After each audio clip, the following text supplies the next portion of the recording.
با سلام به همه. تو این ویدیو 10 تا فیلم تاثیرگذار و شگفت‌انگیز رو معرفی میکنیم که به شما کمک میکنن تا به اعماق وجود خودتون سفر کنید و نگاهی تازه به زندگی داشته باشید. از فیلم‌های علمی تخیلی که شما رو به فکر فرو میبرن تا فیلم‌هایی که به شما تو کشف رازهای زندگی کمک میکنن. با من همراه باشین تا سفر شگفت‌انگیز رو به دنیای سینما داشته باشیم.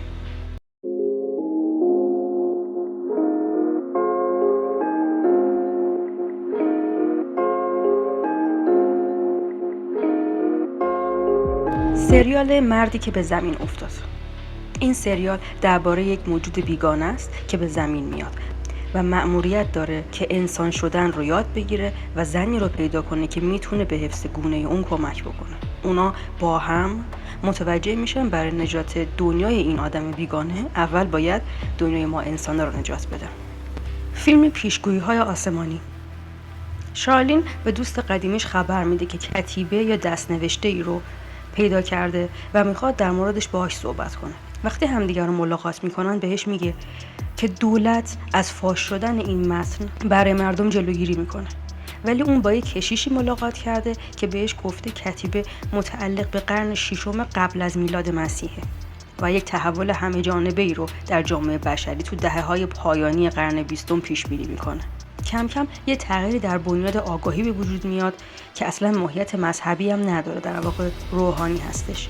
کتیبه یه سری بخش‌های و فصل‌هایی داره که هر کدوم رسیدن به یک بصیرت رو توی زندگی توضیح میدن. در واقع 9 تا بصیرت رو توضیح میدن که بشر این بصیرت‌ها رو یکی بعد از دیگری درک میکنه.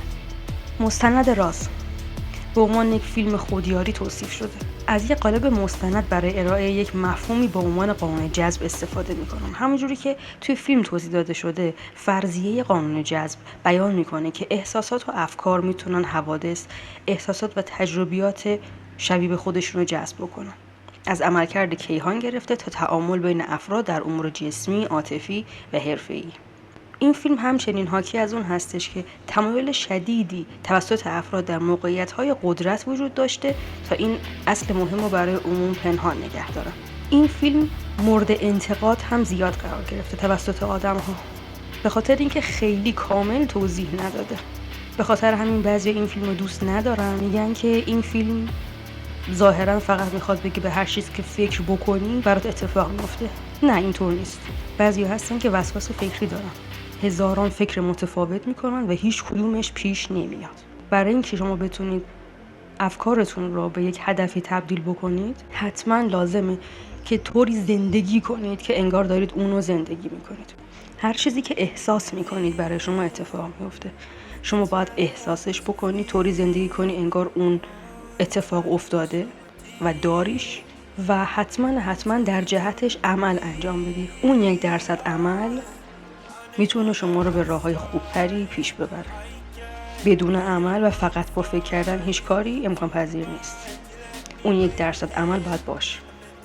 فیلم دکتر استرنج. در شهر نیویورک دکتر استیون استرنج یک جراح مغز و اعصاب بود که با کمک مهارت پزشکیش ثروتمند شده بود، ولی به مرور زمان غرور و طمع باعث شد که توی یک تصادف رانندگی رشته‌های عصب توی دستاش از بین برن و در نتیجه دچار یک مدل فلج و تنگ دستی شدش و دیگه قادر به عمل جراحی نبود. این شخص خبردار شد که فردی به اسم جاناتان دچار پاراپلژی یا در واقع فلج 4 اندام شده بود و به طور معجزه آسا دوباره قادر به راه رفتن شده بود. تصمیم گرفت بره پیداش کنه. استیون به امید پیدا کردن یک راهی برای معالجه دستای خودش رهسپار قاره آسیا میشه. با جادوگری مواجه میشه و از اون جادوگر اعظم قدرت‌های خیلی زیادی رو میگیره. اما در نهایت بعد از تحمل رنج و مشقت خیلی زیاد متوجه میشه که این جادوگر فقط و فقط میخواد استیون رو ترغیب کنه تا با مطالعه اسرار باستانی خودش یک راهی برای دستاش پیدا کنه. فیلم از غیب چه میدانیم در واقع همون راز 2 هستش. ترکیبی از مستند، داستان، جلوه ها و انیمیشن های الهام بخشه. آماندا که یک عکاس حرفه‌ای هستش نقش اصلی رو توی این فیلم بازی میکنه و یه جورایی مثل آلیس در سرزمین عجایب با شگفتی متفاوت روبرو میشه. در اون مایه این مستند توضیح پدیده میدان کوانتومی و سازوکار جهان هستی هست. چهارگانه ماتریکس. ترینیتی وارد کیوسک تلفن عمومی میشه و تلفنی که زنگ میخوره رو برمیداره. اون فقط چند ثانیه قبل از اینکه کیوسک تلفن مورد اصابت کامیونی حامل مأموران قرار بگیره ناپدید میشه. برنامه‌نویس کامپیوتری به اسم توماس به اسم مستعار نئو در جامعه هکرها احساس میکنه یک مشکلی به وجود اومده، چون که تو محیط آنلاین دائما با عبارت ماتریکس روبرو میشه. این چهارگانه رو ببینید. فیلم چشمه از 3 داستان موازی تشکیل شده که در انتها به هم میپیوندن. فیلم با داستان یک جنگاور اسپانیایی به اسم توماس شروع میشه. تو جنگل‌های محل زندگی مایاها به دستور ملکه ایزابل به دنبال درخت حیات هستش.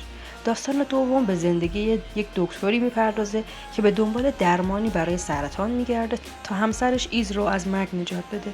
در داستان سوم روایت مردی هست که توی یک فضای ناشناخته توی حبابی به همراه یک درخت خشک و کهنسال شناور هستش.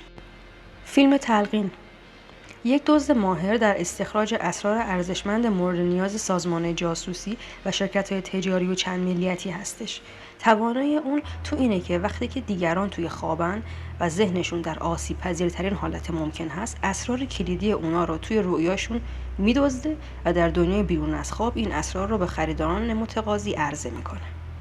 فیلم اطلس ابر متشکل از 6 تا داستان متفاوت هست که به نوعی به همدیگه ارتباط پیدا میکنن.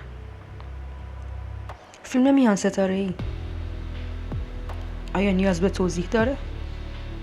حالا شما که تا اینجا اومدین به من بگین کدومش رو دیدین و به نظرتون کدومش بهتر؟